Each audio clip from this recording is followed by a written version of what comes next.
मिठाई की तरह खुद लेकर टेबलेट न खाएं।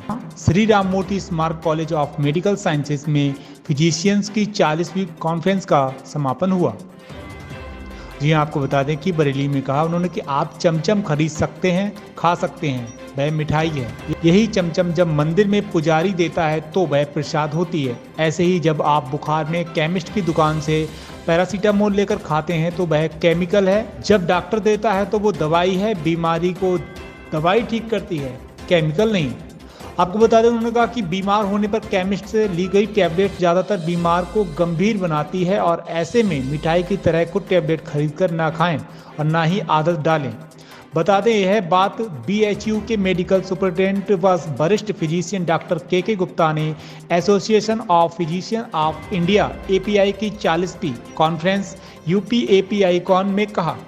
20 से ज़्यादा साइंटिफिक सेशंस के साथ रविवार को Shri Ram Murti Smarak college of medical sciences में इसका समापन हुआ। वही Shri Ram Murti Smarak college of medical sciences में association of physicians of India API की ओर से आयोजित 2 दिवसीय 40वीं कॉन्फ्रेंस UP API कॉन में endocrinology, diabetes, chronology, nephrology, cardiology, gastroenterology, geriatrics, rheumatology, doctor Madhukar Rai Varanasi, doctor K Soni Noida, doctor LH Ghotekar New Delhi, doctor Abhishek Kumar Patna, doctor Pradeep Maurya Lucknow, doctor Ruchika Tandon Lucknow, doctor Amit Gupta Lucknow एवं doctor MP Singh Delhi, doctor Dharmendra Bhadauria Lucknow, doctor Shyam Sundar Varanasi, doctor K Gupta Varanasi, doctor Jaya Chakraborty Varanasi, doctor Shruti Sharma SRMS, doctor Rajeev Tandon SRMS, doctor Sanjay Kumar SRMS, doctor MP Rawat SRMS, doctor Amresh Kumar SRMS, doctor Ashish Agarwal SRMS सहित 1 दर्जन से ज़्यादा विशेषज्ञों ने अपने विषय पर व्याख्यान दिया। आपको बता दें कि वहीं कॉन्फ्रेंस के दौरान डॉक्टर ML ओरेसन SRMS के वरिष्ठ न्यूरोलॉजिस्ट डॉक्टर शरद जौहरी को दिया गया, जबकि doctor MP Malhotra oration BHU की डॉक्टर जया चक्रवर्ती को मिला।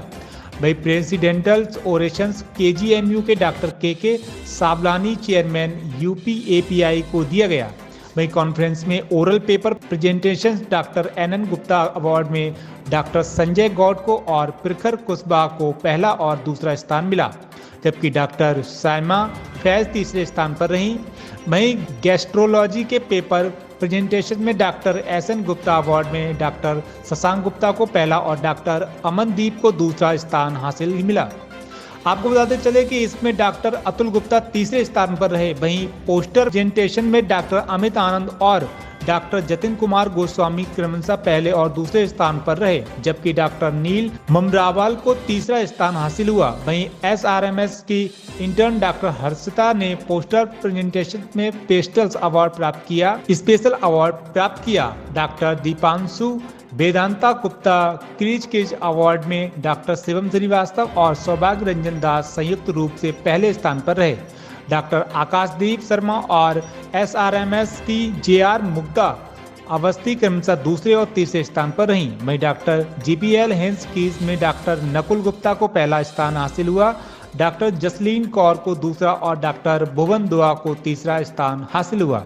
इस मौके पर UP API के elect chairman doctor Saibal Chakraborty, UP API के secretary doctor SC Chaudhary, UP API के पूर्व चेयरमैन डॉक्टर संजय टंडन, पूर्व सचिव डॉक्टर मीनाक्षी जैन, डॉक्टर ज्योतिर्मय Pal, doctor K Sawlani, doctor AK Shukla, doctor Richa Giri, doctor AK Gautam, conference की organising secretary doctor Shraddha Gupta, conference के ऑर्गेनाइजिंग चेयरमैन IMA बरेली के president doctor Rajeev Goyal और doctor MP Rawal, doctor Sharad Agarwal, doctor Darshan Mehra, doctor Rakesh Malhotra, conference को organiser secretary doctor Deepak Das और डॉक्टर नीरज कपूर सहित सभी HOD और फैकल्टी मेंबर उपस्थित रहे। It has again also, this increases the insulin secretion and decreases the glucagon.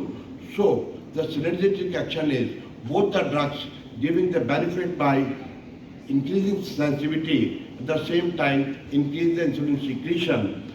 So and glucagon in the SGLT2 they increase. Now the types of the gliptin available.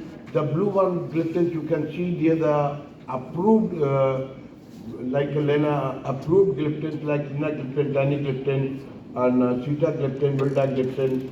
And the right one on the lower circle, you can see they are under trial and they are going to, they have to be approved subsequently to the future. This is the molecular structure of the gliptins. Why I have shown it? Because in most of the drugs, there is an unicular regime.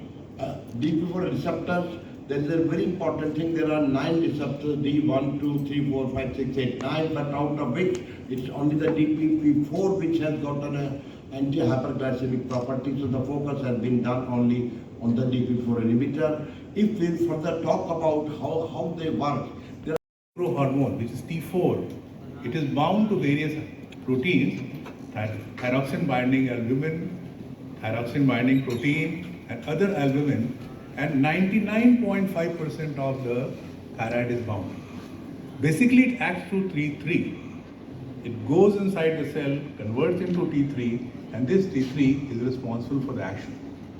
Now, this T3 level, just like if your body has to be normal, your temperature has to be normal. So TSH is the key decider of normalcy of thyroid function. Now, if the thyroid hormone is hypothalamus perceives, if it perceives that it is low, it will increase the level of TSH. And it acts through TRH, it releases TSH from the anterior pituitary, and this anterior pituitary TSH it causes stimulation of the hormone production. T4 level to the normal, you call it as a subclinical hypothyroid. The person is able to achieve normalcy at the cost of increased TSH. If the TSH is low and T3, T4 is normal, it means the thyroid has just suppressed the hypothalamus, and any further increase will cause hyperthyroidism, and then you call it